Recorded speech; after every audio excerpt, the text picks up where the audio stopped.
Are we back to square one in Afghanistan after all that liberating them with the NATO invasion, the coalition of the willing?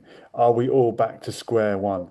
And will it be the same if we go down that road in Iran and oust the tyrannical Islamic regime there? Will it all come back overnight or after 10 years, like happened in Afghanistan? Is history destined to repeat itself? We're talking about Afghanistan tonight because Omar Triple T is there on the front line in an Afghan restaurant somewhere in the heart of Luton, I assume. But we might get some Afghan response. Afghanistan is part of that historic part of the world known as Khorasan. Khorasan, as I understand it, refers to Afghanistan, Iran, possibly even parts of Pakistan. And these borders were drawn up when the imperial powers carved up these regions. They don't really reflect the ethnic lines. That's why you've got Pashtuns, or Pathans as they're known, in the north of Pakistan, who are ethnically and linguistically pretty much the same as Afghan Pashtuns who live in Afghanistan. And Afghanistan is a multi ethnic, diverse country. It always has been. And I don't think that you need to have an ethno state. But when these borders are drawn up by the imperial powers and are left behind with certain groups above another group, often a minority group oppressing a majority group, this is where you sow the seeds of animosity between the different ethnic groups. I remember speaking to an Afghan friend of mine one time, and he was adamant that the Pashtuns were the real Afghans, and that the other minority ethnic groups in that region were merely visitors, foreigners, or people that had wandered in. But of course, modern the concept of the modern state, the ethno state, has only been around 100 years or so, and I think we've already sort of evolved past that. And Omar, you always proudly identify yourself as a Kashmiri. From what I get, I know you've got probably Pakistani nationality and heritage, but within that, there's something about Um, Kashmir that seems to be more important to you. And that, I would say that's part of Khorasan, isn't it? Where these black flags are going to emerge from one day. well, firstly, I've had the pleasure of visiting Kashmir, Pakistan, for a week in my life. And regarding nationality, I don't have nationality there. I don't have any residency or anything Have you as not such. got My your Nadra grandfather card? came to. I don't have anything. No. When I go to, well, the one time that I visited Pakistan was I got a stamp, a visa from Southall or somewhere near the airport many years ago. Um, my heritage, yes, is Kashmiri, but also there is Afghanistani. I wouldn't say I'm proud. I'm a proud Kashmiri. I would say I'm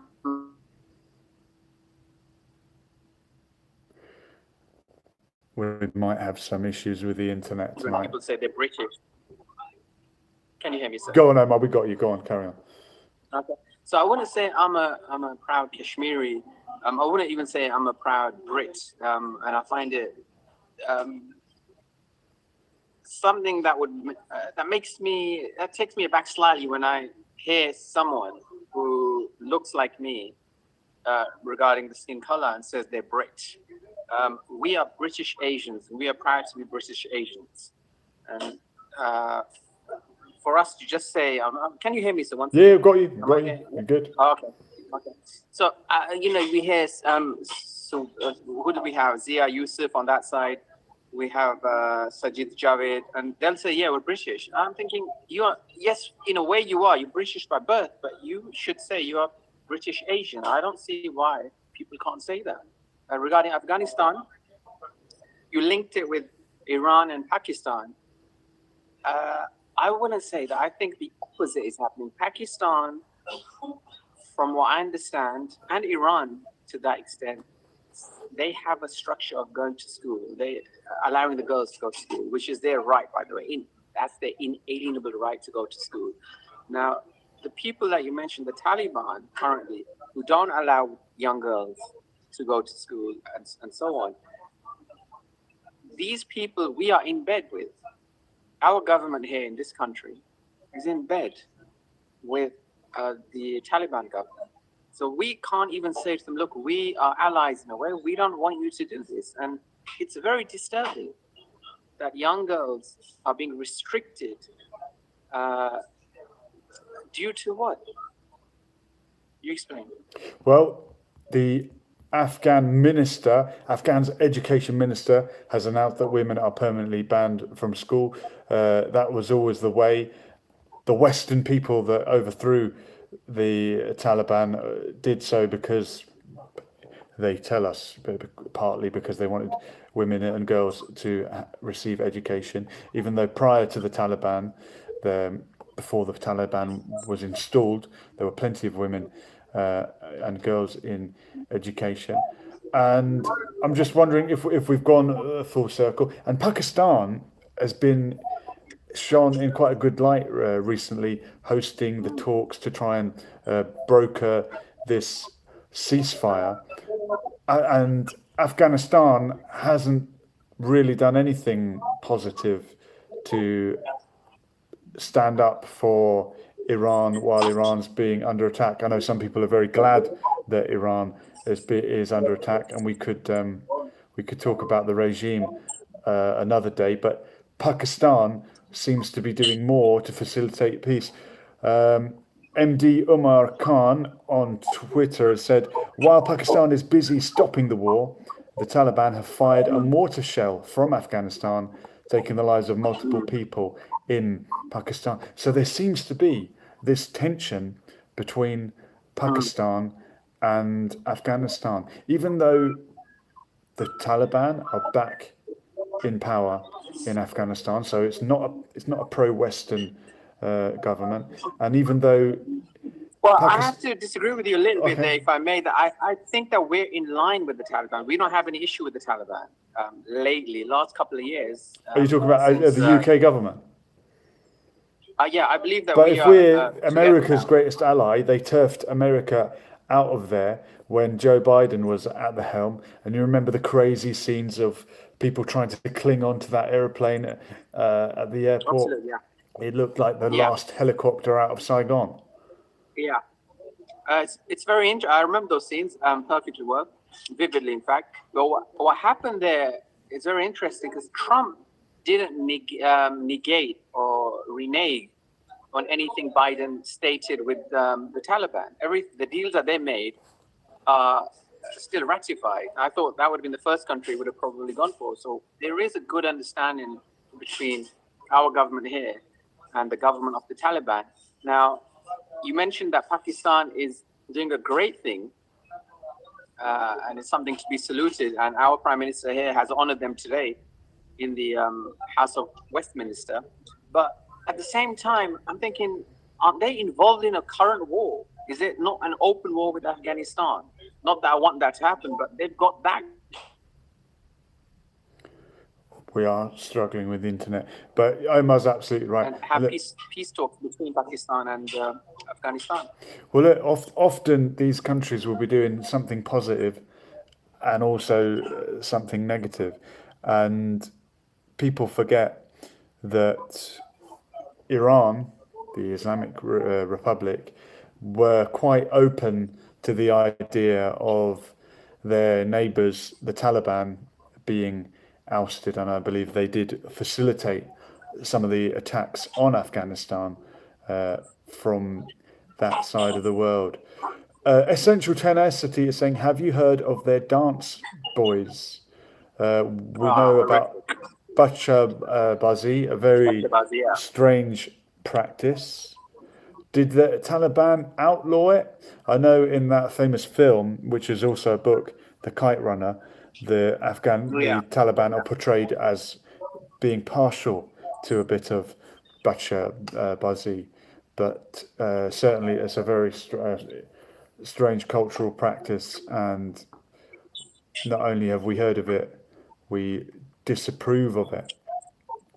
Well, that is, I mean, what you mentioned earlier about the young girls not being allowed to study. Is this not the antithesis of Islam? And also, this horrific thing they do to the boys with the dancing stuff, is that not also the opposite of what Islam teaches? Those kids are trafficked. But isn't this where people trying to follow their religion strictly are then trying to find a way around it and sort of be a lawyer with God and say, well, I haven't done anything wrong. I haven't touched a woman. I'm merely interacting with a male who's been dolled up to resemble a female. I mean, it's very odd. But you get these sort of things in religion, and I think strict adherence to fundamentalist religion will often throw up strange anomalies like that. And it doesn't really compare, but for example, the strict religious Jewish women that mustn't show their hair and end up shaving their head and wearing a wig, which just looks like you can see their hair. There's nothing morally wrong with that, but it's a strange way of trying to get around the religious ruling. And obviously, the Bachabazi is a very weird, immoral way of circumventing strict religious rules. Yeah, with the head shaving for the women, they still have a choice to do that. With the young, that's just some evil thing that happens, forcing kids, dressing them up as girls, and then making them do all that craziness. I don't know how prevalent it is in Afghanistan. We only know that it's a practice, and I've never met any Afghan who's been involved in it, and I've met many Afghans, many good Afghan friends, but obviously it stands out as something very strange and not to be approved of. Amiraldo in the chat saying those men who watch and use those dancing boys in Afghanistan is strictly against Islam. And Jack is saying maybe it's a lack of Islamic education. That's their problem in Afghanistan. Okay, so people in the chat arguing that if these people actually knew enough about their religion, they wouldn't dabble in that sort of thing. To them, what's interesting is Islam it becomes culture. You know, the person who, for us to pray 5 times a day, it's like a cultural thing to have Ramadan, to go and do all the Islamic stuff, just like Christians have their days, Easter and Lent and so on. It becomes, I think, culture will always supersede against religion, and if they followed Islam. And it's interesting. I was having, because I'm not somebody who prays, and people always have this. Although I do support praying, I feel it's a great thing to do. It's the standing, the bowing, the washing, the timing. Everything is perfect. But the Quran states you are the best of people, and it doesn't say that. And if I can, I know there's some Arabic people, and I'll state this in Arabic very quickly. Kuntum, which means that you are the best of people. Now, God doesn't say you're the best of people because you pray 5 times a day, or you grow your beard, or you do Ramadan.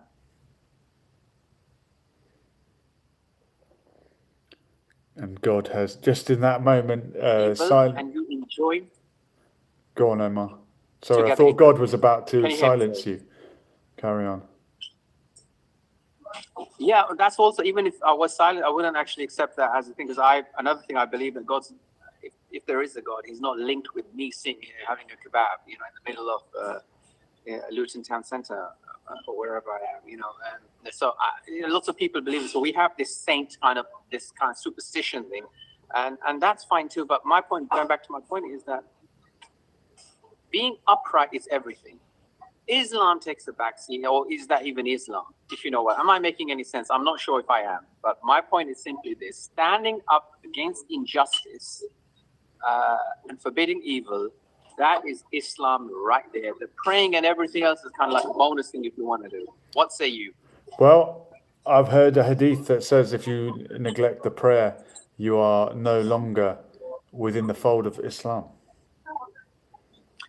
Yeah, and to that, and it's beautiful, and but is I mean sometimes I do question the hadith. My focus is on Quran. Perhaps I'm a Quranist. I think there's a new thing going on.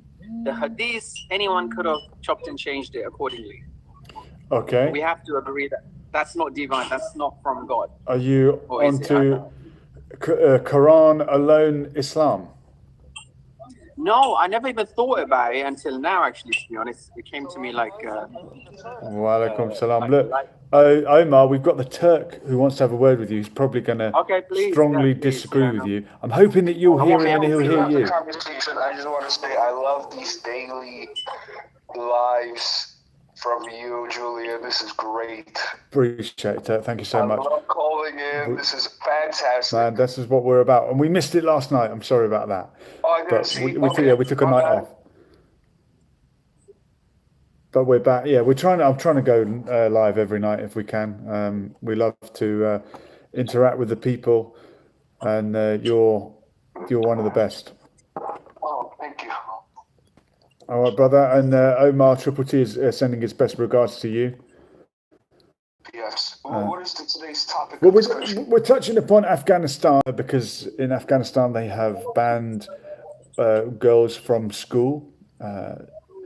Completely, it seems, gone back to the way it was under the Taliban, and we're just wondering, was it a complete waste of time that the West overthrew the Taliban, that they'd installed themselves, and if the regime has changed in Iran, who's to say it won't be back again in 5 years, 10 years?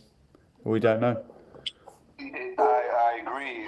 Looks like Afghanistan went back into the Stone Ages again. But the only thing that is going to happen for them to move forward is, the men and changing the culture, really. That's about it. And if Iran's regime does get turned over, it is up to the men, the non-conservative, more liberal men, to actually give power to the women. Okay. Because men, at the end of the day, control the rights and the force. So okay, it's up to the Turk is saying it's up to the men. Turk, thank you so much for tuning in and ringing in. We appreciate it, bro. Alhamdulillah, assalamu alaikum wa rahmatullah. Thank you, bro. There he goes. That's regular contributor, the Turk.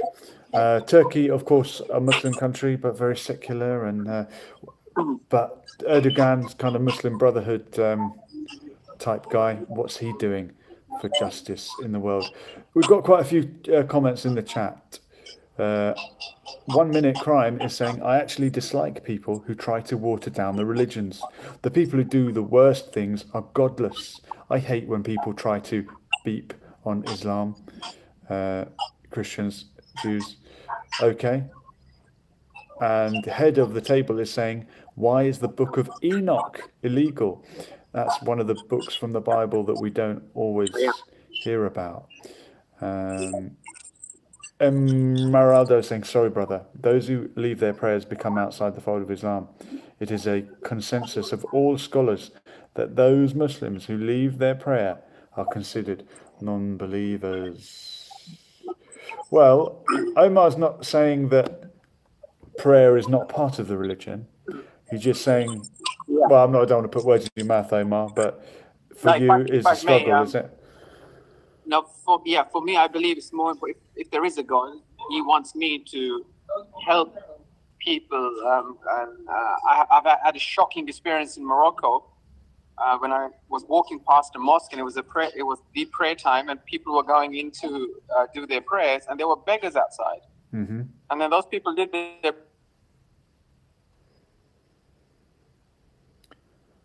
I take it Omar saying that people went into the mosque and they didn't give. Why couldn't they assist, give them a penny each or something? Why couldn't the imam come and say? If you stop for every beggar, you're going to run out of coins in your pocket. I'm sure you've walked up and down Edgware Road where they're giving you salam alaikum in a Romanian accent. Do you always stop and give them a fiver?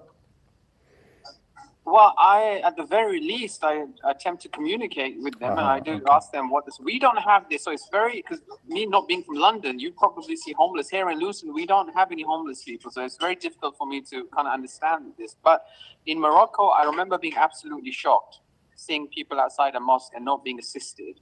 And if there is a God, that God doesn't want everyone to go up and down and wash their hands and feet and face, and then go and that God wants us or those people there to assist those elderly people begging for pennies. Does he not want this both? Is why I can't understand. Does he not want both? No, because any idiot can go up and down, but it takes a real man to go and assist someone and Why not do both? Well, you can do. By the way, I'm not against prayer. I mean, I wish I could do it. It's a great thing to do. It's not that I'm against it. I mean, I just don't have it. Well, look, I'm not an expert, but it seems to me that the thing when you have to do something, when it's a must, it becomes easier. Yeah. Do you understand? Yeah, that? I mean, yeah, I understand that, and I can see the benefit in it. But what I'm also saying is these Taliban people, they're all doing their prayers. They have their beards, they're wearing their hats, but look what they're doing on the other side with the young girls, not allowing them to go to school, something so basic, so innocent. And here we got people who don't pray, the non-Muslims in particular, and they are assisting so many people, and we're welcoming Afghanistanis in this country, especially in my town in Luton, such a huge influx, and we're happy that they are here. So something isn't right, it's an imbalancement. Well, I did see something on X that Afghans were arriving to the UK on a Ukrainian visa. I'm not sure how that works.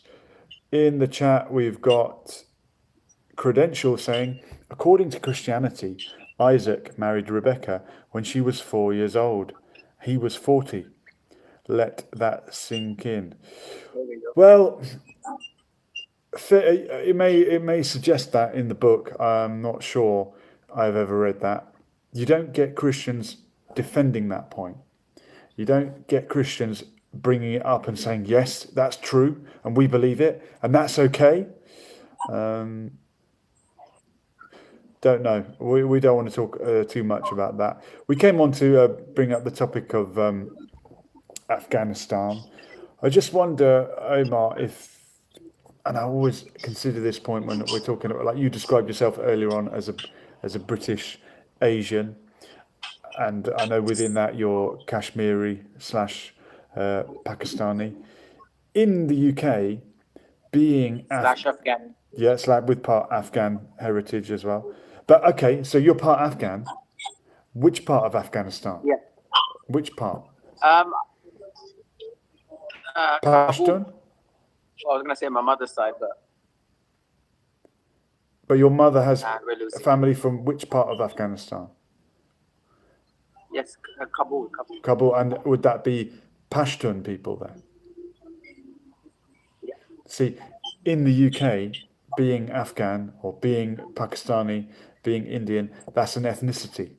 But if you go to Afghanistan, if you go to Pakistan, the ethnicity is not Pakistani.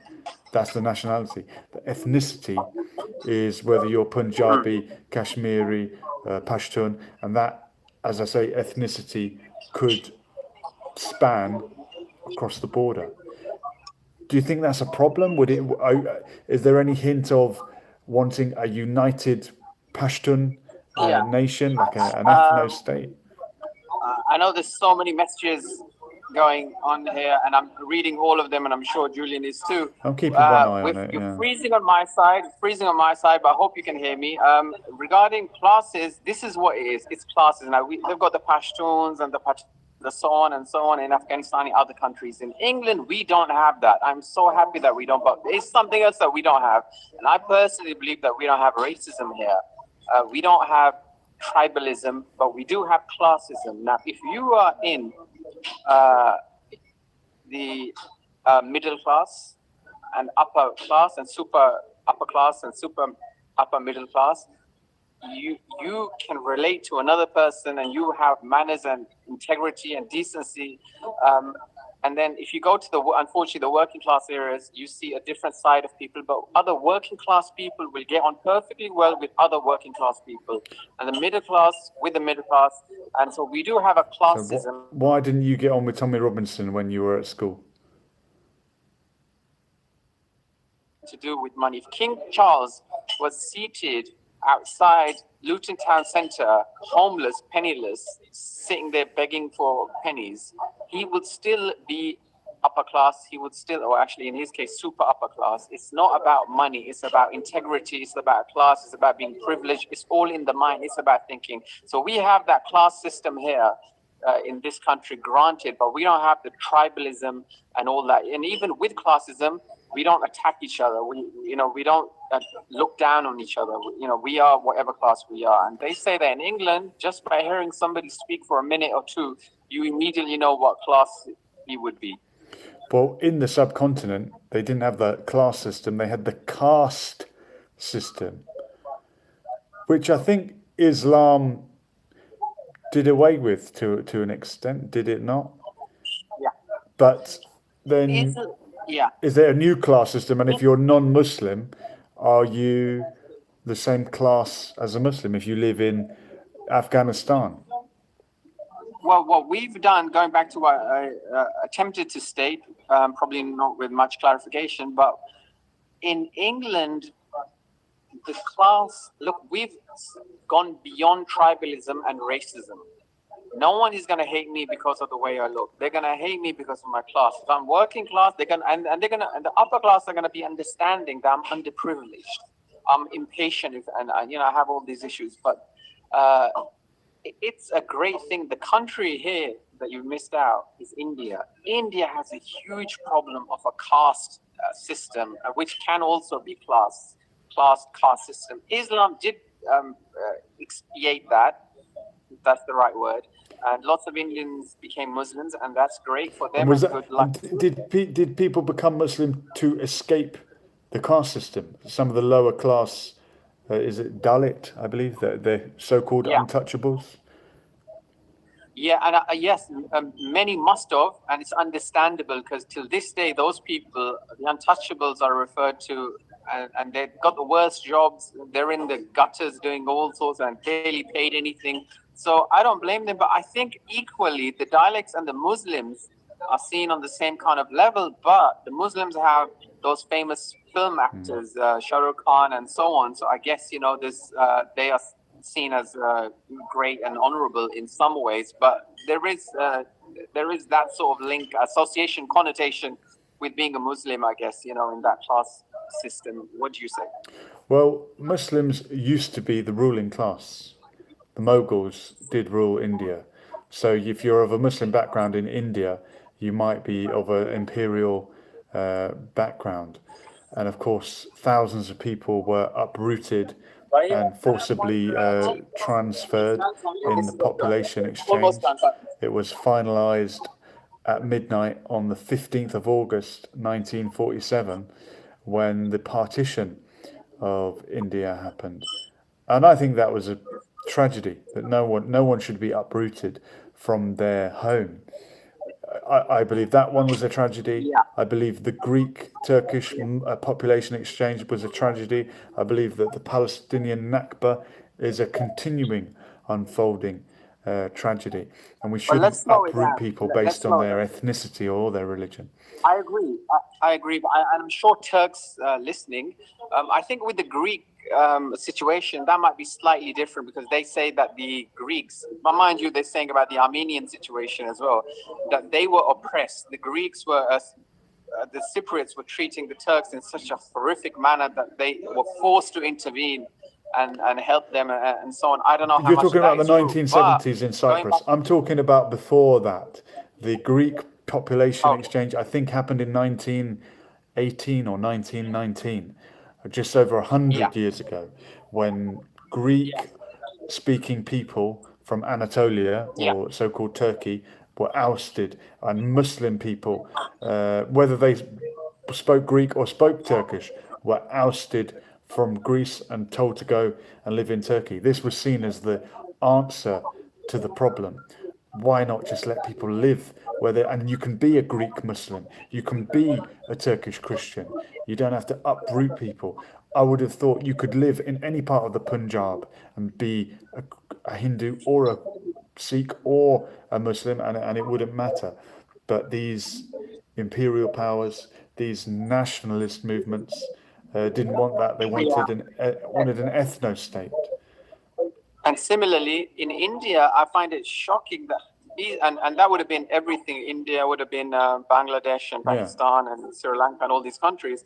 They've lived together. Those brown Indian people had lived together for thousands of years, thousands.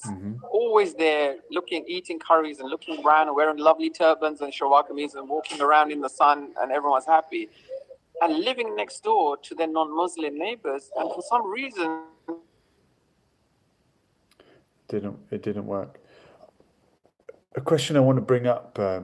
about this. What would make Go on. over there? So it's interesting. What would make somebody who lived with their non-Muslim neighbors for thousands of years suddenly, in 1948, just get up and eliminate their neighbors, and then vice versa? And millions of people lost their lives on the formation of Pakistan. But why? Yeah, it was forced upon the people.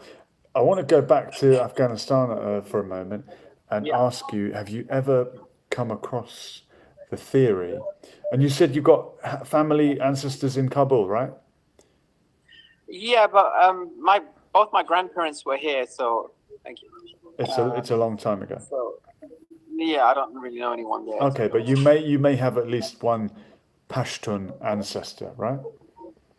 Yeah. There is a theory that the Pashtun people, or the Pathans as they're known in Afghanistan, in Pakistan, that they are descendants from Bani Israel, that they are a lost tribe of Israel and are perhaps, you could say, of Jewish origin. A lot of their cultural traditions, a lot of the rules within Pashtunwali, this ethical code that they have, seem to reflect kind of a Jewish heritage, a Jewish tradition. I saw a YouTuber going around Afghanistan asking people this question, and it's a well-known theory. I assume you may have heard of it, and people were quite reticent to address the topic, and they were saying, no, we're not, or we don't know about that, probably because of all the negative connotations of the name Israel, with what's going on at the moment and the conflict. But is it not plausible that these people could have been Jewish at some point and became Muslim later? You remind me of the movie Omad Jalili, when he's a cab driver and his neighbor is an American. I don't know if you recall that movie where it turns out I think he's a devout Muslim, and then he realizes he's actually Jewish. I believe the film was called Infidel. I never saw it, but I have met Omar Jalili quite a few times. Absolutely Very nice guy. Terrible movie. Omar Jalili, I've seen him live many a time. Absolutely funny, but the movie was horrendous. And something similar, you're stating that I personally think, what does it matter if we go far enough? And I've actually I've attempted a month ago, tried to get that DNA testing. Yeah, it would be interesting. To find out if you're the father. To find out where I stand in this world. But we all come from Africa. That's a fact. The dominant gene, the dark gene, is the dominant gene.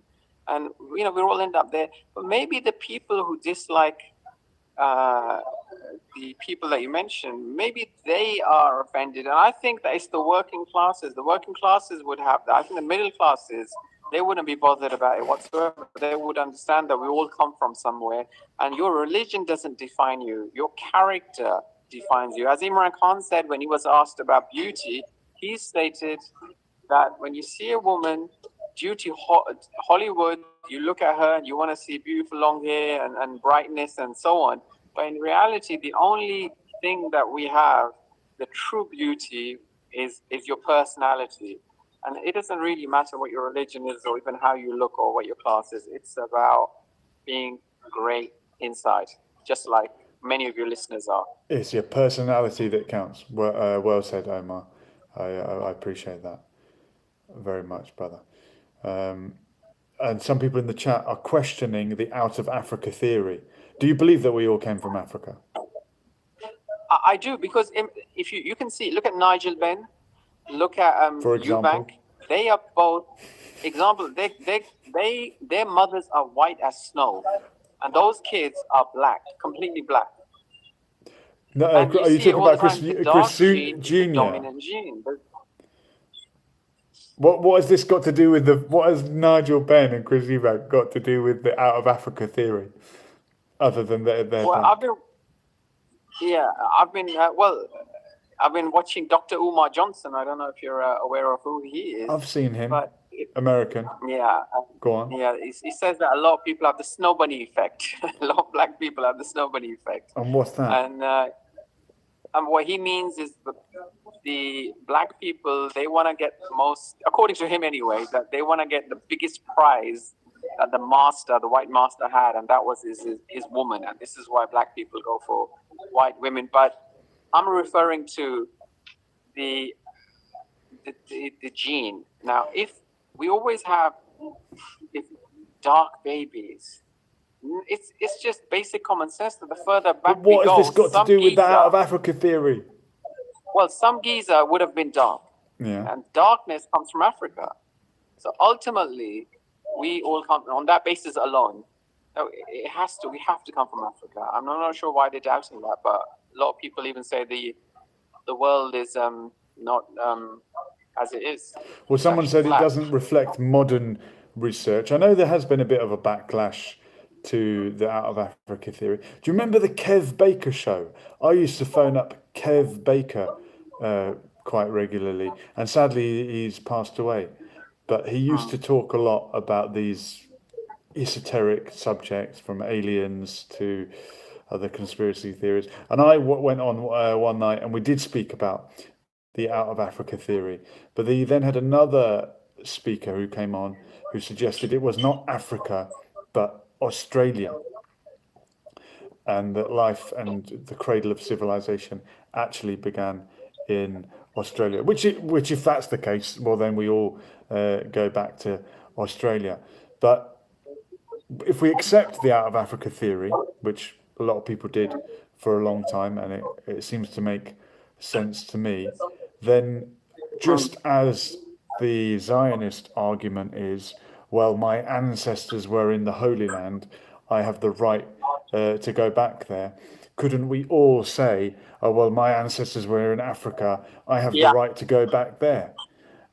Absolutely. When people turn up and say, we were here 3,000 years ago, couldn't somebody turn up and say, no, we were here 6,000 years ago, and on we go. If you don't mind, I'd like to just respond to Credential Commentary, who's saying that there's 2 billion Muslims and it's growing, the fastest growing religion in the world. I'm like, so what? So what if the whole world becomes Muslims? We're aiming for peace. We don't want to have people convert to Islam. There's already 2 billion. How many more do you want? We want good people. The gentleman behind that, Mr. Sap 814, is saying, pray to Muhammad, he's dead. I think he's saying, why pray to Muhammad?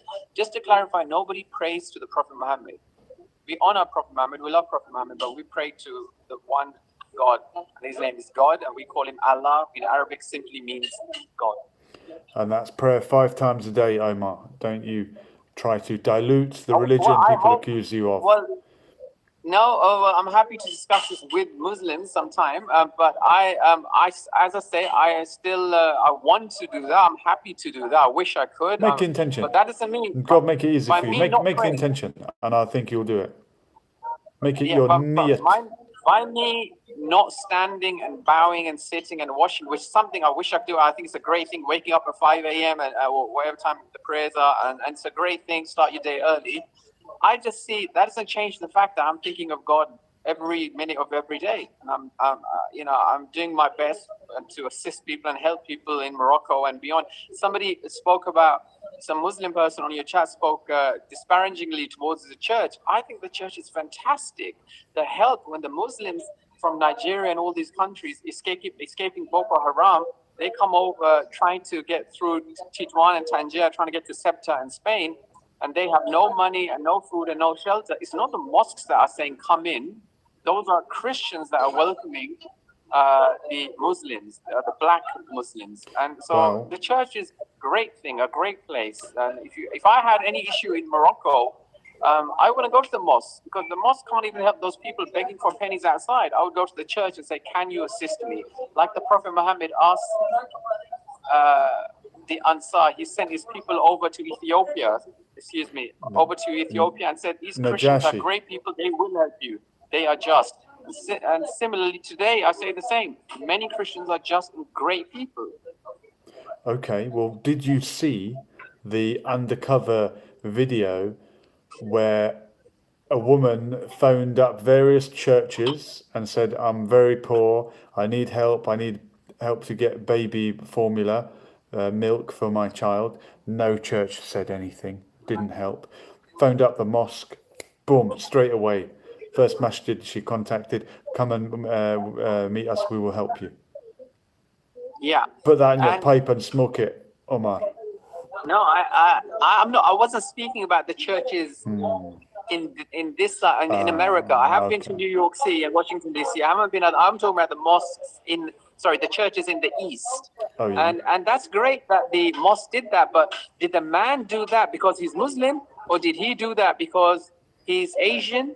Or did he do that because it was the right thing to do? You know, Okay. I don't even know if Islam has much to do with it. It was a man, a great man, who Well, it was said, a yeah, mosque. and I would do the same. And I like to think that you and your viewers and your listeners would do exactly the same. Somebody calls them and says, look, I need milk for the baby. I hope that you and others would assist. And I think you would. Yeah, you'd hope so.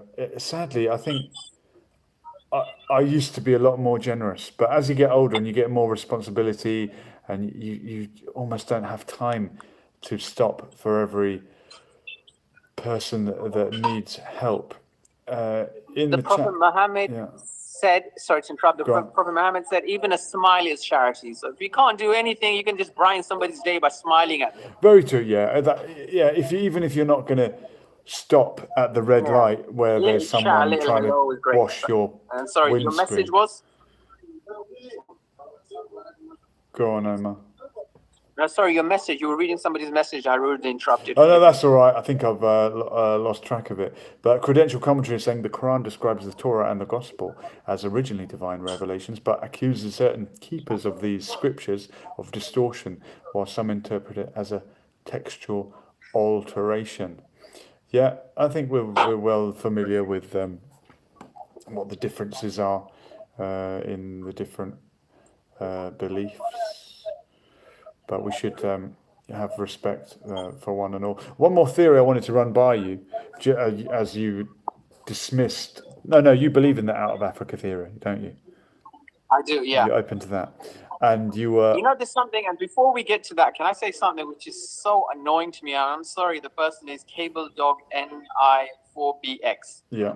What difference does it make if somebody uses tissue paper or water? And I believe the culture is the right thing to do is use tissue paper and then use water. But when are we going to hear the end of this? Like, it shouldn't bother this man. Do people keep bringing it up, toilet. I don't care if somebody does nothing in the toilet. If they just do their thing and get out, I don't care. It's none of my business. I don't want to hear it. Well, you're watching Lessons for Life, and we're discussing Afghanistan as well as the toilet.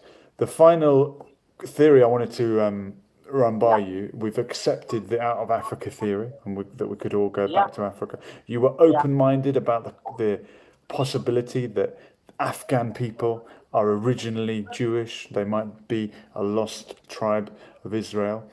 I know you're a big boxing fan. The Gypsy King, Tyson Fury. Could it be that the Roma people, the Roma gypsies, their ancestry harks back all the way to northern India, and I think Rajasthan, and some of the traveller people's slang, the words that they use, are actually mutually intelligible with people that speak some of the Indian languages from that part of the world. Have you come across that theory, that they're distantly descended from people from northern India? Yes, I have. The people that are from Romania heritage, coincidentally, they do wear the scarf. And I don't know if they're ostensibly trying to look Muslim, but I've heard them speak in Urdu, so or Hindi, should I say? Have So you? there is. I mean, Is it that close? It's that understandable? no, it's literally the same. Okay. It's the same language, obviously with their accent, but they are fluent in that language. I'm not sure if they choose not to speak it and only speak it conveniently, but they can understand, they can speak. The ones that I encountered can, and the look isn't too far off. The look is very similar as well. Okay. So what if all of these traveller people, are scattered throughout the world?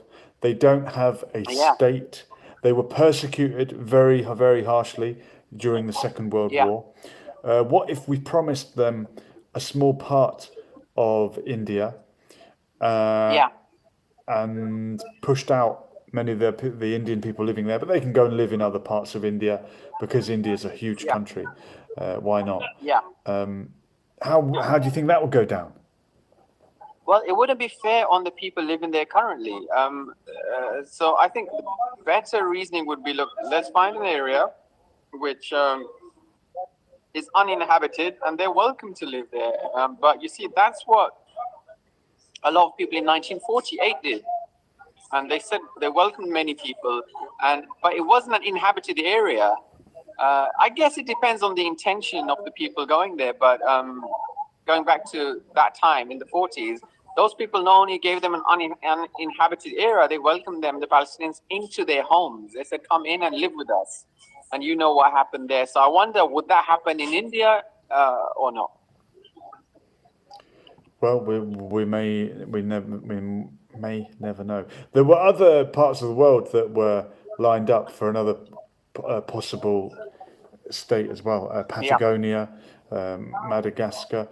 Do you think, had the exact same situation happened in, let's say, Patagonia, which I believe is part of Argentina, if I'm correct?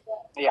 If Argentinian people had been displaced from Patagonia and pushed out into other parts of Argentina and Bolivia and Brazil, and they were living in refugee camps in that part of the world, do you think it would have been the same situation that we have in the Holy Land, or is it the religious dynamic to this conflict that has made it so much more violent, so much more of a tipping point, of a bone of contention?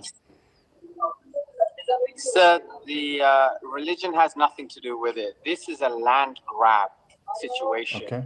This is a takeover. This is, we are here and we want to overtake and you get out. And it was all done by deception. They could have said to those people, look, do you mind if we want to buy this house of you? And you remind me of the Ayub guy who says, if somebody else doesn't steal it, if I don't steal it, somebody else will steal it. And I think it's that sort of situation. If somebody came to my house tonight and said, look, do you mind if I stay here because this was my house? Okay. Omar is... This is the price. Yeah, well, we've all seen that. I think if we did it like that, maybe...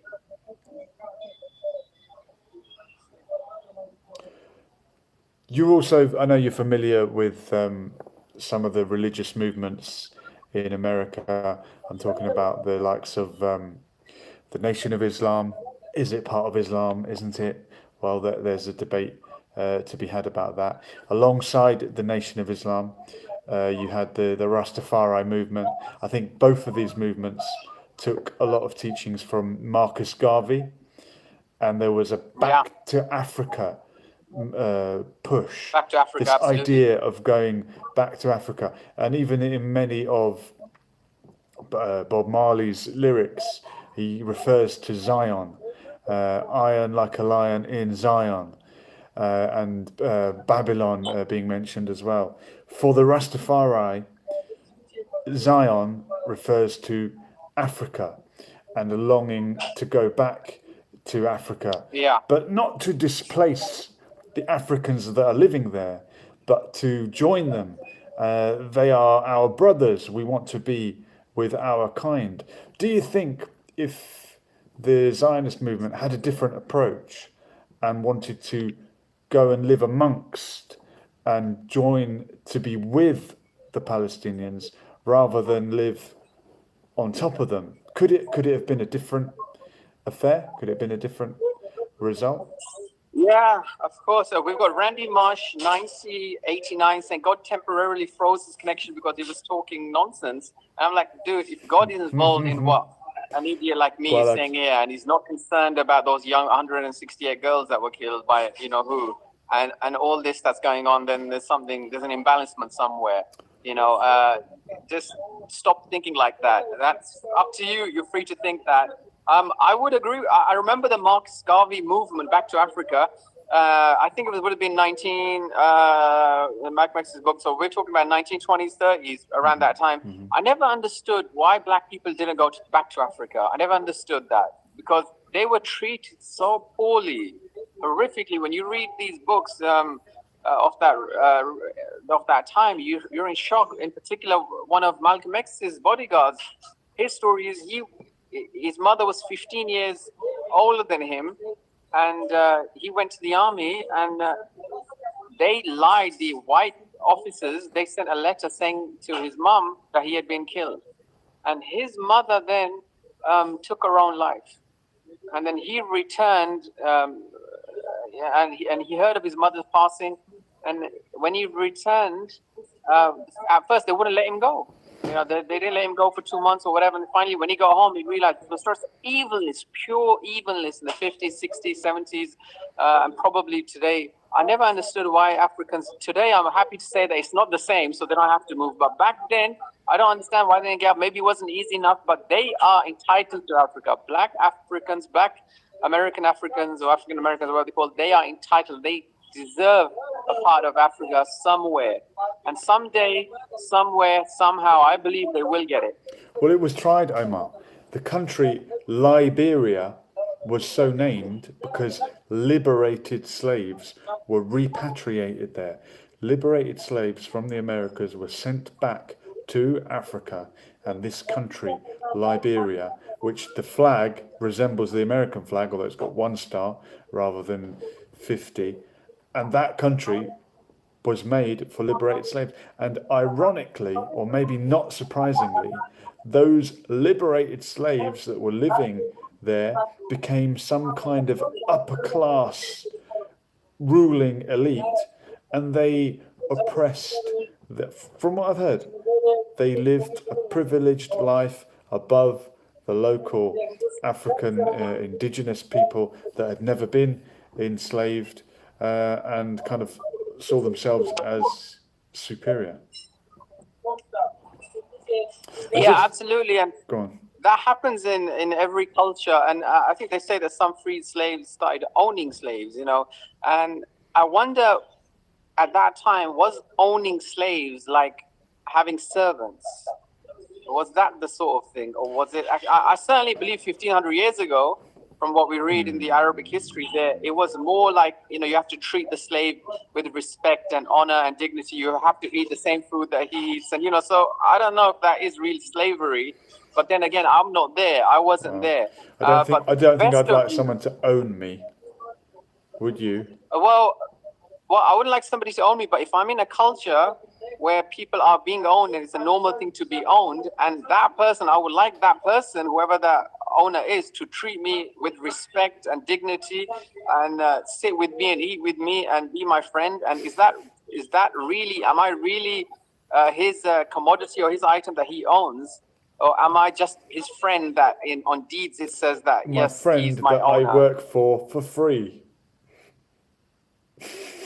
Well, yes, the friend that I work for free, and also the friend who lets me live in his house and who paid for my wedding and who pays for all the food and never asks for any money at all. That's a good point, Omar. You're really giving it the hard sell tonight. Appreciate that. I just want to bring up one more point, because I mentioned Patagonia earlier on, and what if the Zionist project had been fulfilled in Patagonia.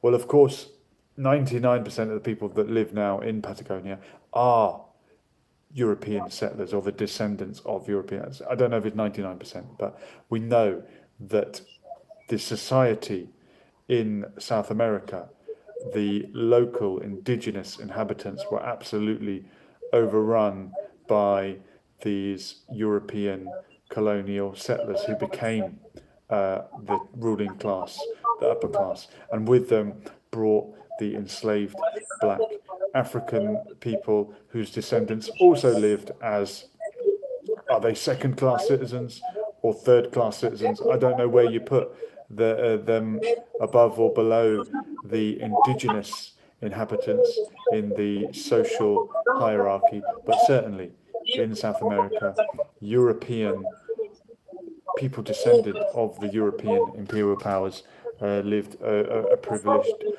lifestyle.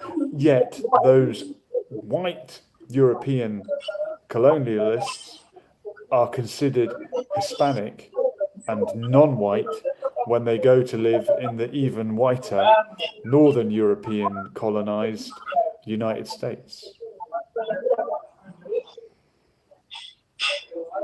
We don't mean to make it all about race this evening. Aidan is saying America is the greatest country in the world, and that's not even a debate. If it was, then we wouldn't have the immigration problem we have. Well, it's one of the richest countries in the world, isn't it? Don't people from poor countries go to rich countries? I mean, what does it mean great? How are we quantifying that? Make America great again. I haven't got my hat on tonight because people think I'm wearing it sincerely. But I mean, what do you mean by great? Well, if I can add to that, we've got Wizman 7837 stating the Quran sounds like the ramblings of a lunatic to me. Sometimes you can't understand poetry. I myself am a poet, as you know, and sometimes when I perform, I can have a standing ovation, and there'd be people in the crowd that'd be like, "What the hell? That's the dumbest thing I've ever heard in my life." Now we just can't understand things sometimes, and perhaps that person can rephrase that. We have another person here stating you should go back home. I think that's to you, Julian. They want you to go back to Ireland. Of course. We've got Cable Dog here saying that you have pretty lips. What's your response to that? I think that must be talking about you, Omar, and your designer stubble. Michael was saying Islam believes in jizya. The translation is submission. Well, Islam also means submission. Captain, who's been tuning in quite a few times and is very welcome. The stupidity of politicians has become unbearable. Well, we knew that already, don't we? And Margaret another thing with the jizya, if I may, jizya, why can't people understand something so basic? I'm an idiot, and I can understand it. I mean, it's something so frivolous. Look, everyone has to pay tax. It's simple. We all pay tax.